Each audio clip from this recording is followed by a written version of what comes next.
Viansay aalisin na, batch 2 K Angels na ang papalit.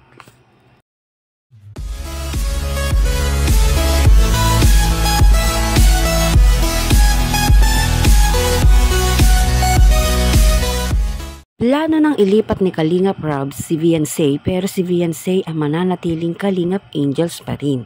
Saan naman kaya ililipat si Viansay? Yan ang ating aalamin.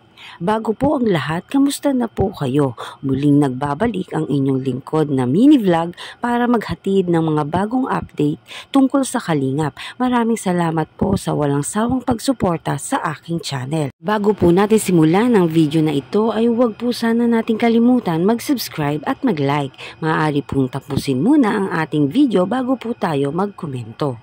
Viansay, plano na palang ilipat ni Kalingap Rob. Pero si Viansay ay mananatiling Kalingap Angels pa rin. Pero saan kaya ililipat si Viansay? At yan ang ating aalamin. Isa sa pinakamatagal na beneficiary ng Team Kalingap ay si Viansay dahil malapit ng mag-isang taon ang lumipas ng unang ma-scout ni Dr. Love. Sa katunayan, marami na talagang benepisyong nakuha at nakukuha pa rin hanggang sa ngayon si Viansay. Hanggang sa ngayon sa Team Kalingap at sa mga supporters at sponsor ni Viansay dahil deserve naman talaga niya ito. Pero ayon sa ating source ay napag-uusapan na pagpaplano ng Team Kalingap ay ilipat na rin itong si Viansay. Saan at kung ano ang dahilan, tara alamin natin. Di naman lingid sa kaalaman ng lahat na bukod kay Viansay at ilan sa mga sikat na beneficiary ni Kalingap Rob ay may iba pa itong tinutulungan. Marahil ang plano nga ni Kalingap Rob kung bakit ililipat niya si Viansay para mabigyan pansin naman ng iba sa beneficiary nito. Kung ating matatandaan ay mayroong batch 2 na K-Angels na gustong bigyan pansin ni Kalingap Rob. Kaya sa vlog na to, muli niyang pinagsama-sama at muling nagkakilala ang mga ito sa mga viewers at supporters ng Team Kalingap para mabigyan din ng suporta. Halos lahat naman talaga ng batch 1 ng K-Angels ay malaki na din ang pinagbago at may kanya-kanya na ding mga bahay ang mga ito. Panahon naman para ibigay sa iba ang tulong kagaya ng K-Angels batch 2. Ang maganda lang dito sa planong paglipat ni Kalingap Rob kay Viansay ay mananatiling K-Angels pa rin si Viansay at hindi naman ito magbabago.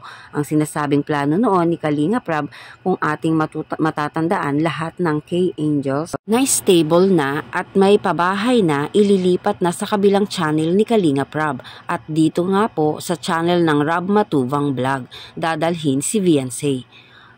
Ang official kasi na Kalingap Rob ay ginawa po talaga sa mga beneficiary na hindi pa natutulungan ng maayos. Kaya naman ang batch 2 na K-Angels ang siyang papalit dito sa mga naunang batch 1 ng K-Angels na kagaya ni Viansay. Sa official channel ni Kalingap Rob ay ito po ang maraming supporter kung saan ang bagong mga beneficiary ay may pagkakataon na makakuha ng sponsor dito na siyang magiging instrumento para mabago din ang buhay ng isa sa mga beneficiary.